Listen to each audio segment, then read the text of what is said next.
So basically हम ये जो पेट या पेट की बात कर रहे हैं, इसमें कौन कौन से जानवर यहाँ पे हम लोग कंसिडर कर रहे हैं।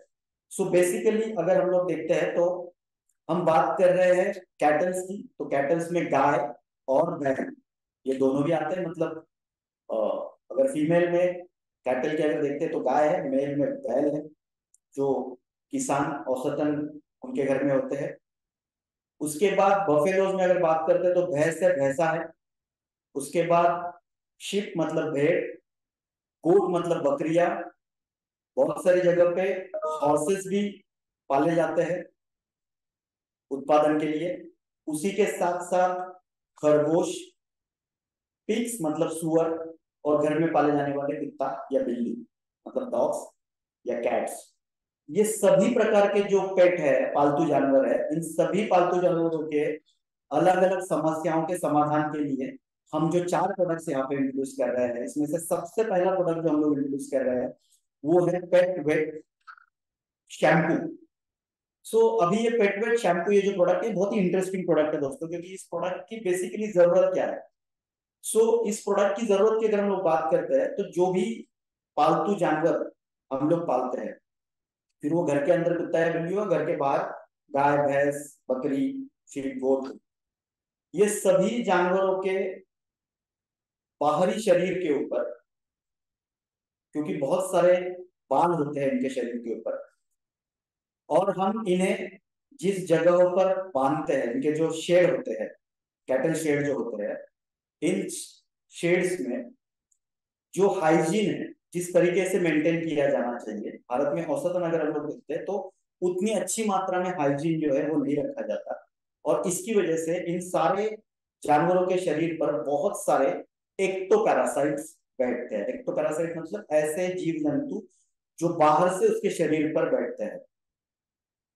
अभी ऐसे कौन कौन से एक्टोपैरासाइट होते हैं जो इन जानवरों के शरीर पर बैठते हैं? अगर आप गाय भैंस बकरी भेड़ या इन सारे जानवरों के बारे में बात करते हैं तो इनके शरीर पे कुछ फ्लाइज मतलब मक्खियां बैठती है।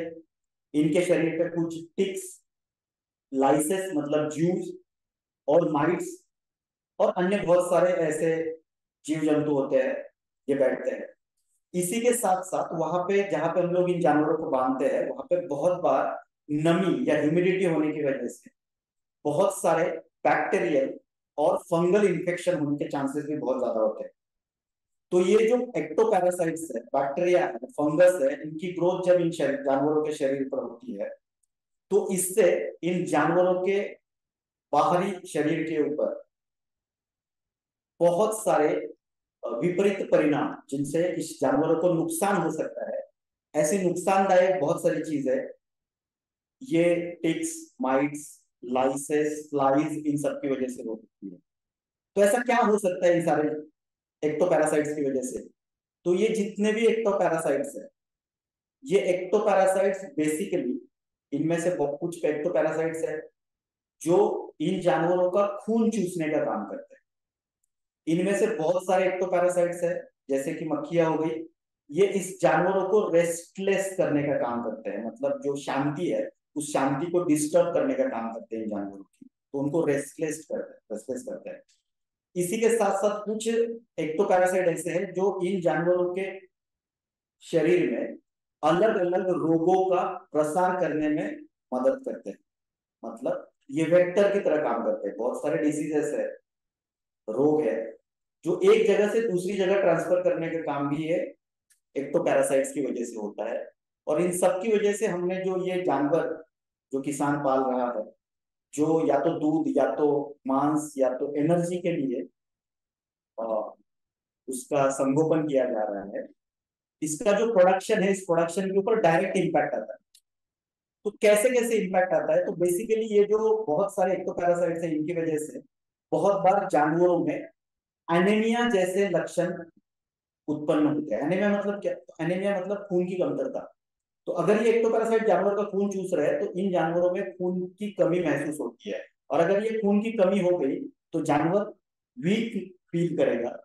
वो जो भी चीजें खा रहा है, उन खाए हुए चीजों से जो प्रोडक्शन होना चाहिए, मतलब दूध मांस या एनर्जी का, उसकी जगह ये सभी जो खाना है ये दोबारा जो रक्त है उसकी निर्मित में चला जाएगा।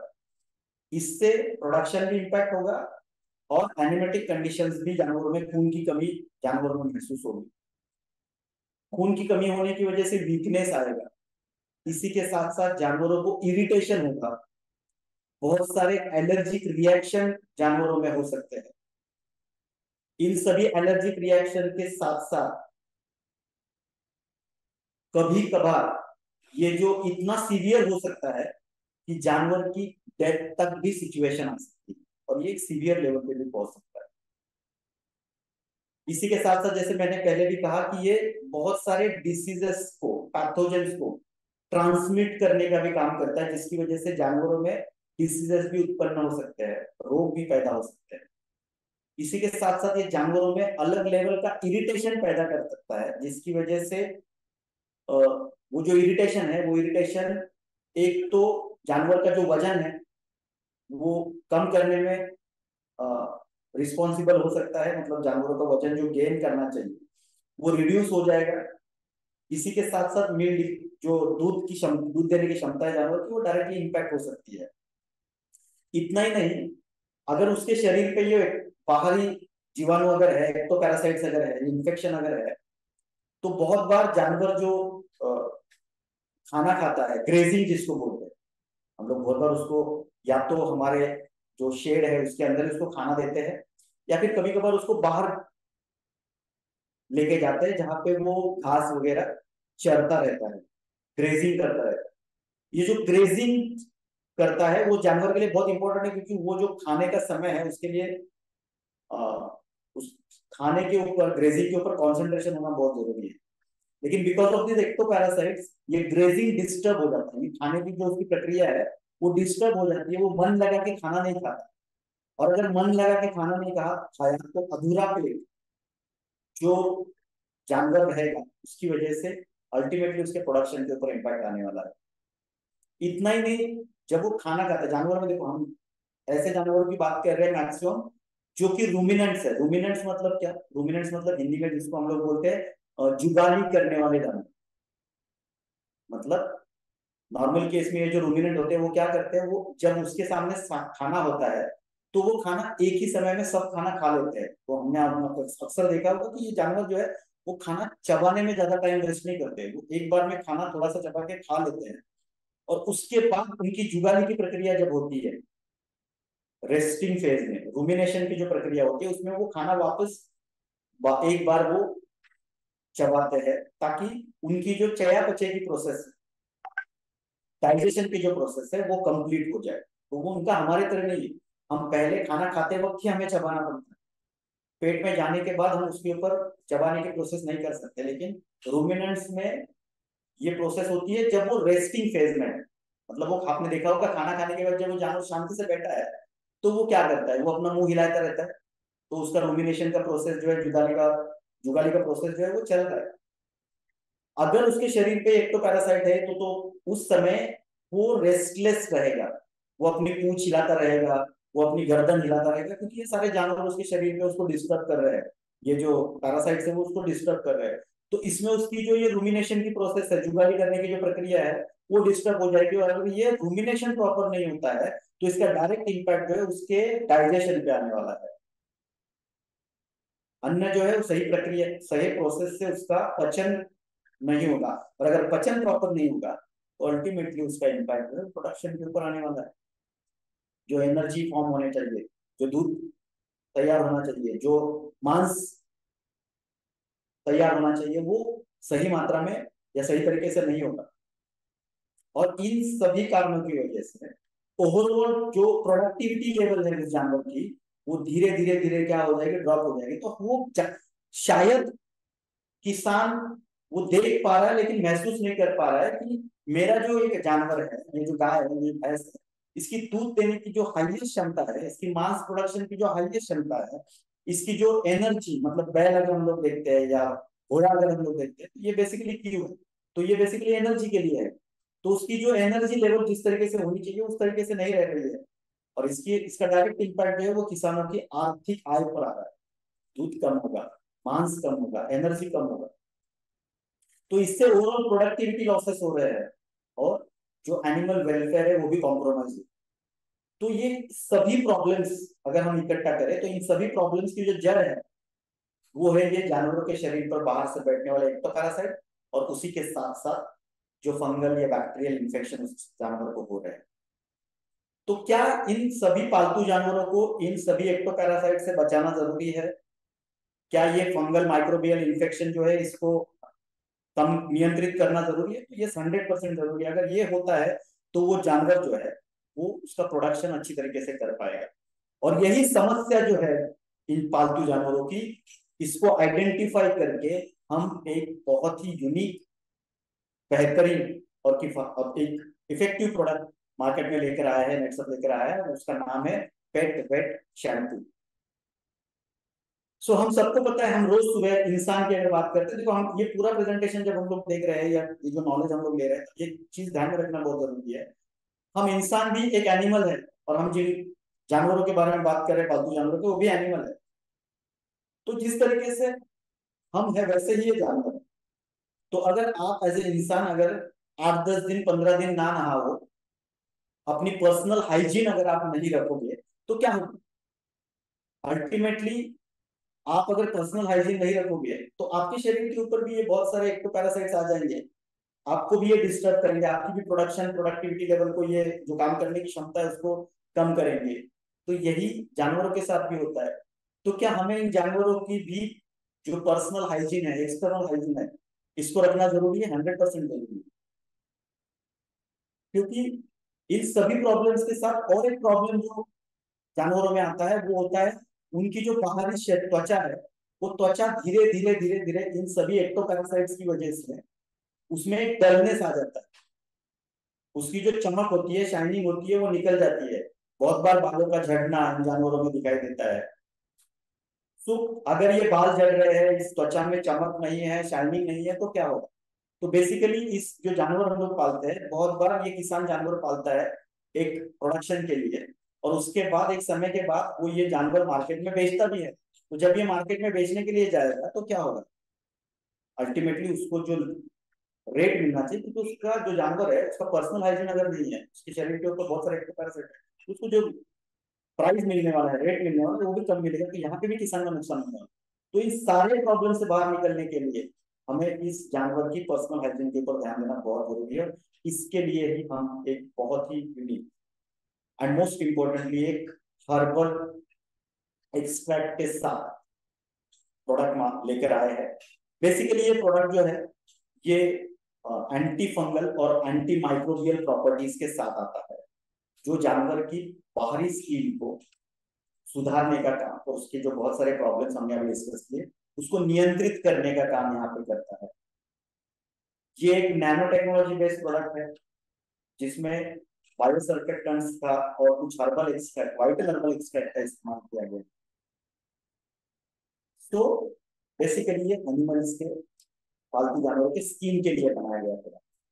तो ये क्या करेगा? तो हमने जितने भी प्रॉब्लम्स अभी देखे, ये सभी प्रॉब्लम्स को नियंत्रित करने का काम करेगा।